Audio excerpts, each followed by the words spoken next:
Today we're going to be talking with Mike about avoiding home inspection information overload, and boy oh boy does that happen. Tell us, what is home inspection overload? Okay, so this is typically something that you're going to experience with a new buyer or somebody that hasn't owned property before, or hasn't owned many properties before.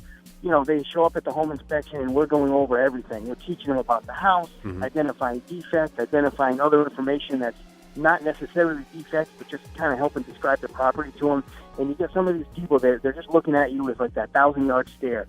They need a little bit of a drink, and you're giving them a fire hose to drink out of, and they just don't know what to do with all the information. When we're going through and explaining everything to you, we're going to talk about hundreds of things in the house.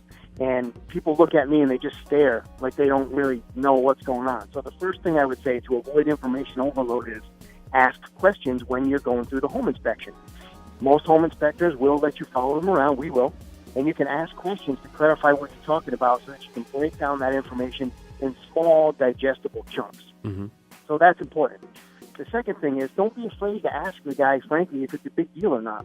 A lot of the defects that we call out are technically items that are maybe not code compliant, or items that are routine maintenance like you talked about, but really items that are not that big a deal. So ask them bluntly, is this a big deal or is it not a big deal? And if he tells you it's not that big a deal, just one of those things that we have to tell you because it's technically incorrect, that's not something you got to stress out about. The items you want to focus on are items, A, that are expensive. So make sure you have the money to remedy those type of items.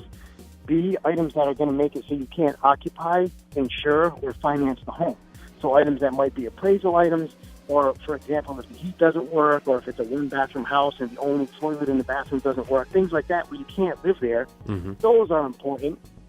Items that are going to hurt your family, so safety concerns, like perhaps fire hazards or hazardous conditions like mold or asbestos. So those are the areas that you want a first-timer to focus in on. And if there's none of those big-deal items, well, then overall you're still going to get all the little things in the inspection, but it's not something that is a huge amount of deficiencies in the whole grand scheme of things.